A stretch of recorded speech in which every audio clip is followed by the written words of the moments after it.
intentional guidance, we have friction, we have conflict, and we have war. And war, well,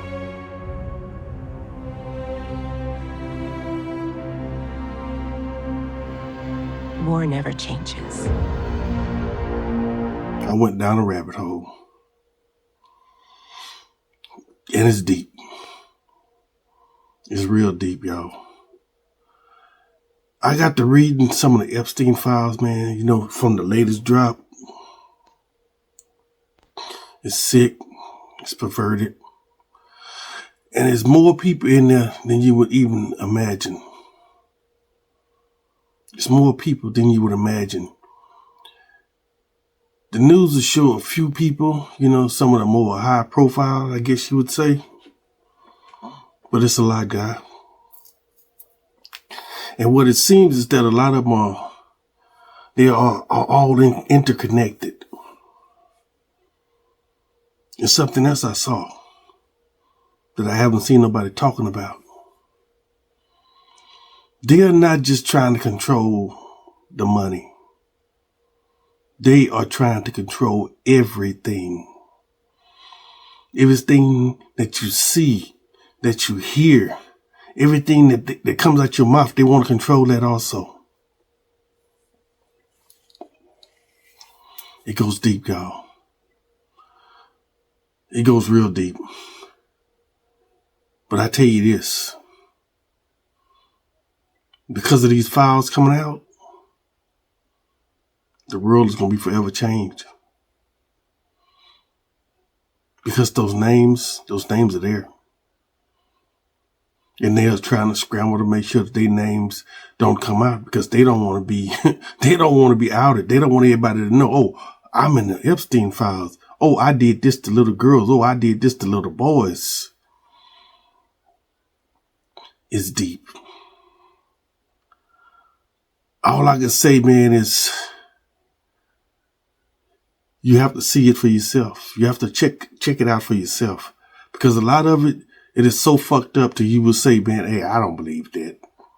I can't believe that. And then once you read it for yourself, you'll be like, oh, fuck. It's worse than I thought. Now I understand why so many of us are sick.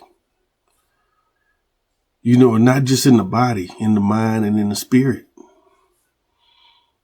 Just they're only letting you see and controlling what you do. This is why they're studying us. This is why they keep studying us to keep things going. This is why they wanted the data centers now. The data centers to know everything you do, every little bitty move. But guess what? Guess what? I got something for y'all. There's a bright fucking light. Did you hear what I said? There's a bright fucking light. The bright light is us. It's the people.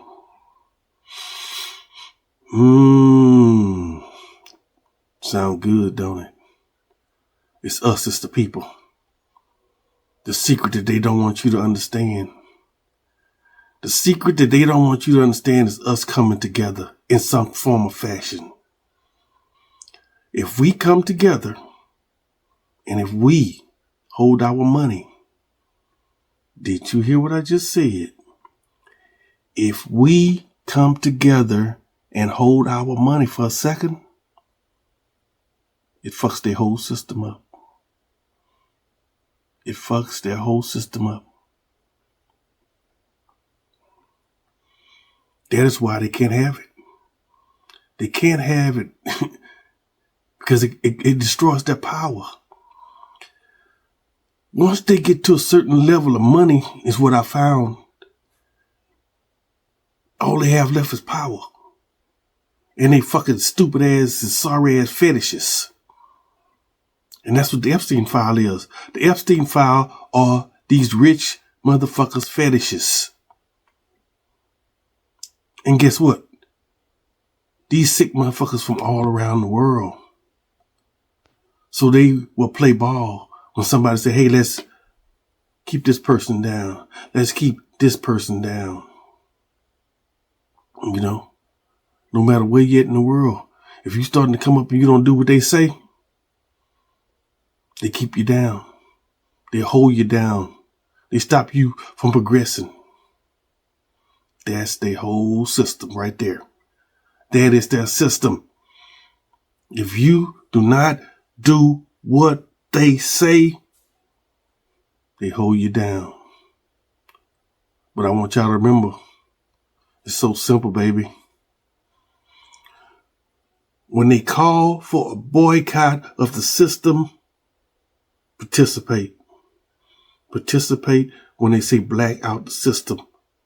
That is the point. That is the way. Now, see you tomorrow. Because, hey, I got to go deeper. I got to go deeper. And yeah, I'm going to bring it to you. Little pieces. I don't want to go too fucking or say too many names because you know how it goes. The owner of this system is in the files. So don't you think they would block or hesitate or shadow ban somebody who says the wrong things or the wrong words, the wrong key phrases? Yeah. Get you on the next one. It is because in America, we established a racial hierarchy in order to exploit labor and land. You come to a new land and it is inhabited by brown people. In order to take that land, you have to justify doing so. How do you do it? Well, brown people aren't as good as white people. You need to work that land and make a profit. So you enslave black people. How do you do that? Land. You come to a new land and it is inhabited by brown people. In order to take that land, you have to justify doing so. How do you do it? Well, brown people aren't as good as white people. You need to work that land and make a profit. So you enslave black people. How do you do that? You establish a racial hierarchy and say black people are less good and important than white people, so they deserve to be enslaved. So our racial hierarchy allowed our ancestors to exploit Native Americans and African Americans. It goes further than that, though. It also enabled a bunch of poor people from Europe to come here and have a new life and feel superior to the brown and black folks who were already here. So that zero-sum mentality was tied into our colonization. We didn't just share the land. We forced Native Americans onto reservations. If we took their land, they lost it. So we established that only one side wins in America. Same thing with black people. Heaven forbid we, free them and pay them a good wage. No.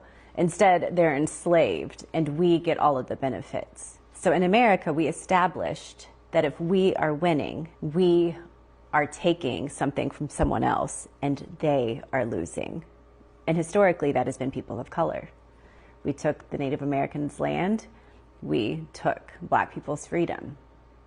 And so that zero-sum game mentality is America. That mentality is in our heads still. It's hard not to feel that way.